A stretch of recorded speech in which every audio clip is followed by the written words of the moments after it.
Okay, so I am here to talk about the first short assignment, and the option I decided to go with was number 6. And the question for number 6 was agree or disagree. Kirstoff created a perfect world for Truman in the Truman Show movie. I'd like to just start off with saying that I personally disagree with this statement, that he did not actually create a perfect world for Truman. And the biggest proof of evidence I have for this is the fact that he escaped the whole world. He was looking for a way to get out of this whole world that was created for him. Throughout the movie, he goes through these adventures and circumstances that really make him question the whole not integrity, but the whole situation taking place within this world. And we can see that as it goes along, he kind of starts to really switch his mind, and he doesn't start to accept what is happening throughout the movie and his world.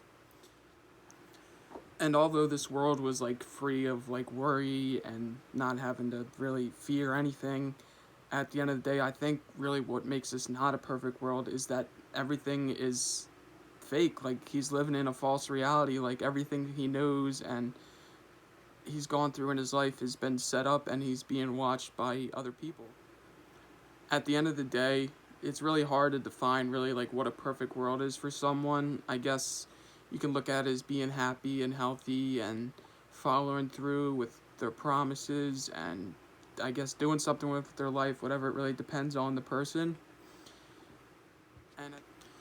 And I think this is the biggest thing that kind of makes Truman's world not perfect at all, is that he doesn't get to experience these natural things that happen in our life, there's almost this naturalness to things we do and how we act and the decisions we make and the consequences of our decisions and the actions involved with them.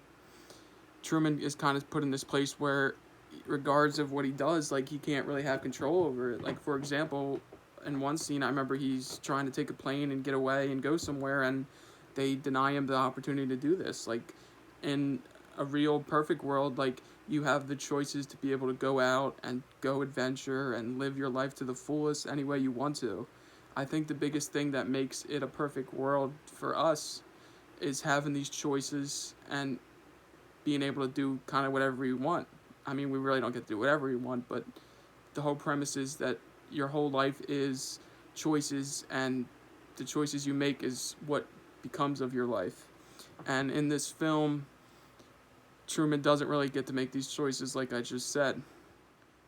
Another big factor in my choice was that even his wife was almost fake. This whole marriage and everything and how they met up was set up this. It's not even real. And I think that's another big part of my argument, is that there's this almost realness in the decisions and actions we make as human beings. That obviously it's not a perfect world, but it really, that's what makes it natural and it makes it our world, is that we have the choice to decide who we want to marry or be with or spend our time with. And in the film, Truman really doesn't have a choice. He's almost kind of set up to marry this girl. And just to wrap it up and talk about my overall general points, I disagree with this idea of the perfect world being created for Truman. Like I said previously, at the end of the day, really it's all about human experience and interaction and the realness through our choices and these interactions and experiences. And Truman's living in a world where a lot of times it's not real. His choices and actions are already decided, and how he lives his life is already decided. He's already been chosen to marry a certain girl, and he's already been chosen to have a certain job and do certain things. But in a perfect world for me, it's really being able to have these choices to go out and do these experiences. I think the biggest counter argument to my point is that within his world, he's safe and he feels loved and he's getting taken care of, and he doesn't have to worry about anything else besides what's happening in his little town. But I think that really at the end of the day, I would rather, personally speaking, I'd rather be able to know what exactly is happening and maybe even have a part in that than just kind of brush it to the side and not have to worry about it. I feel like it gives me a little bit more control, and it gives other people control in what happens within their own community and their own town.